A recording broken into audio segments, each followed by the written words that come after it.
Well, obviously I'm Monica Snyder, and I'm from the group Secular Pro-Life. I'm an agnostic. I have that handout for you guys. It has all the sources for my presentation on the back, and I strongly encourage you to check them out later, because first of all, they're going to have additional information that I'm not going to have time to go over tonight, and second of all, I like to be fact-checked. So if you hear anything you think sounds off, by all means check it out, and there's also our contact information on there, and you can contact us and be like, hey, this didn't make sense, why did you say this, or whatever. Or you can say, hey, great job, that's fine too. So yeah, by all means check them out. I'm basically going to try to go over why we think secular pro-life is necessary and what the secular pro-life position is. In order to explain why it's necessary, I need to explain to you who exactly pro-lifers are. So this is our oppositions theories. Old white men, right-wing extremists, and Christian fascists. The picture on the left I first saw as a bumper sticker when I went to the City College of San Francisco. 77% of anti-abortion leaders are men, 100% of them will never be pregnant. I'm almost positive that this is a completely made-up statistic. I have no idea what they mean by anti-abortion leaders or how they define it. I think it's just made up to advance this narrative about this, detached, controlling they that is supposed to be the pro-life movement. And then of course you have the Republican Party's war on women, which actually we've been hearing a lot more about in politics lately, and it covers several things, but abortion is a big one. So, if you're pro-life, then you must be Republican and you must hate women, which I've been told many times. And then I took the picture on the right. I was talking to these guys earlier. I don't know if you guys went to the Walk for Life in San Francisco this year. A lot of the pictures in this presentation are from several different walks for life, because I've gone a couple times, and some of them aren't mine, they're from news sources. But I took this one of this anarchist, and he's obviously a counter-protester, and he's saying we need to resist Christian fascism. So let's look at these one by one. Old white men. So here at the top is a whole bunch of young women carrying the big banner that they have at the very front of the column for the Walk for Life. Bottom left is an African-American man, and it says over 50 million babies killed in the name of choice. How many more must die before you wake up? Center is a young woman with a Save the Baby sign, and on the right are two younger men with a sign in Spanish that says, take my hand, not my life. So, should these pictures convince you that the pro-life movement is more diverse than people say it is? No, right? These are just pictures. I could have easily picked 4 pictures of old white men and put them up. I just gave you something to look at while I actually read you the statistics, which are also reflected in the charts on those handouts I gave you. A 2010 Gallup poll found that 47% of Americans describe themselves as pro-life, compared to 45% who say they're pro-choice. And 50% consider abortion morally wrong, compared to 38% who consider it morally acceptable. So that's about half of Americans, right? But it doesn't tell us a lot about which half it is. So they broke it down according to gender. 48% of men describe themselves as pro-life compared to 49% of women, but this study had a 4% margin of error, which makes that statistically the same. There's no correlation between your gender and your views on abortion, which goes pretty strongly against the whole anti-women thing that people like to say about us. Similarly, for age, they found that 47% of 18 to 29-year-olds, 45% of 30 to 49-year-olds, 50% of 50 to 64-year-olds, and 54% of 65 and up think that they call themselves pro-life. And again, that's a bit more of a range, but with a 4% margin of error, that comes to statistically the same. In other words, about half of every age group considers itself pro-life. And I should point out that the poll found that that was an increase for every group in the last 10 years. So every age group is more likely to say they're pro-life now than they were 10 years ago.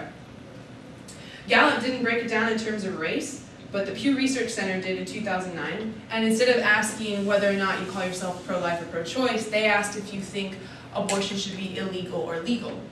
And they found that the following think that abortion should be illegal. 40% of non-Hispanic blacks, 45% of non-Hispanic whites, and 50% of Hispanics.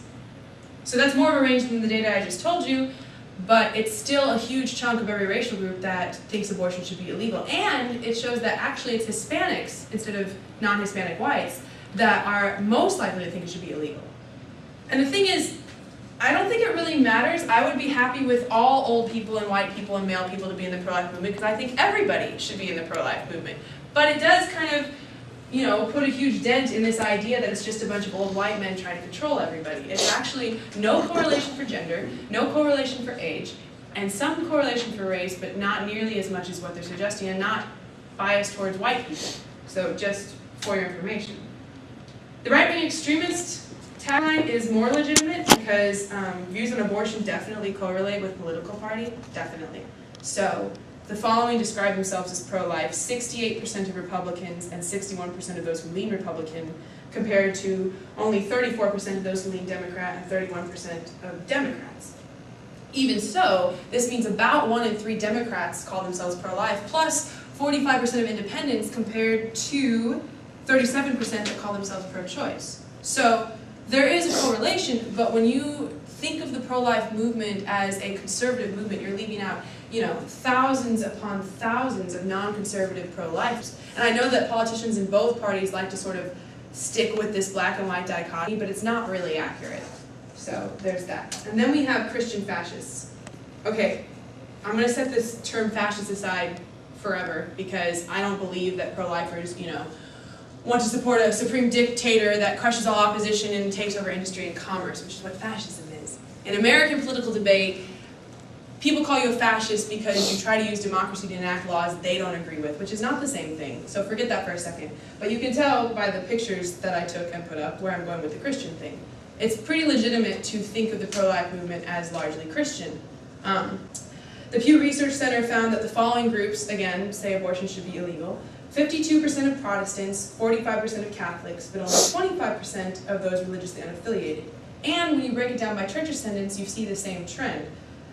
Those who attend weekly, 63% of them think it should be illegal, compared to 38% who attend monthly or yearly, and 28% of those who go. These findings confirmed a 2006 Gallup poll, which, quote, Christians have stronger anti-abortion views than non-Christians, and those who frequently attend church have stronger anti-abortion views than those who attend less frequently. It's pretty consistent. So okay, the thing is, there's nothing wrong with being Christian. Secular pro-life is not about convincing people about their personal beliefs. We're not trying to turn anyone atheist. We don't care what you believe. We have pro-life atheists, pro-life agnostics, and lots of pro-life religious people in our group who prefer to use secular arguments. 78% of Americans are some kind of Christian, so obviously there's a huge place for Christian dialogue. There's nothing wrong with being Christian, there's nothing wrong with being pro-life because you're Christian, and there's nothing wrong with explaining your pro-life views in terms of your faith to other Christians. Obviously that makes sense, right? But Gallup also found that 15% of Americans now claim that they are atheist, agnostic, or unaffiliated, and that might not seem much compared to 78%, but it's a very steep leap from 50 years ago, and it's increasing. They found that church and synagogue attendance has decreased by 9%, and 70% of Americans see religion as losing influence in the country. And however we might feel about that personally, it does mean that there is a growing space of secularists, and if we want the pro-life movement to continue to grow, not just stay the same, but grow, we need to be able to talk to them on their level. So that's one reason we think that secular arguments are important. Another reason is that all the statistics I just quoted you about religion correlating with pro-life views, the flip side is also true. If you're pro-choice or on the fence, you're a lot less likely to be religious. So we can talk with the people that we agree with all day long, and that's great, but if we want to expand things, we need to be able to talk to people that either disagree with us or more likely kind of are just curious, and that's only going to work if we can talk to them in a context that makes sense to them. If they don't think the Bible is authoritative, right, then that Bible quote's not going to mean anything to them. If they don't believe there's a soul, then they don't care if you think there's a soul at conception because they think you made it up, right? So again, nothing wrong with explaining the pro-life view in terms of Christianity to other Christians, but there's definitely a need for the ability to explain it to everyone else. So those are two reasons we think it's important. And then the third reason is what I like to call the sideshow. These were also all taken at different walks for life. So of course you have keep your rosaries off my ovaries, which is like a classic now, right? You have the derivation, which is keep your theology off my biology, and the religious oppression of women. There's a sucker born again every minute. Keep your punishing, judgmental, fear-based God to yourself. No to women-hating Christian fascist theocracy, and then Surgeon General's warning. Exposure to secondhand religion may result in your child being molested by a priest, unwanted pregnancy, belief in omnipotent sky fairies, and death by stoning. So let's pause for a second and ask why, at a pro-life event, we're talking about death by stoning, okay? I have seen arguments about abortion devolve into conversations about separation of church and state and whether or not the Founding Fathers were really Christian and what Christians' priorities should really be. And those are all worthwhile discussions in their own right. But in terms of the abortion debate, they're irrelevant, okay? When we put everything in terms of a Christian perspective, we give them ground to have this indignation and to talk about religious oppression and to avoid the subject of human rights, which is what it's really about, okay? Whether you think that human life matters because of a soul or for other reasons, you're still talking about human rights. And we give them like this huge distraction when we talk about it purely in terms of religion, which is problematic.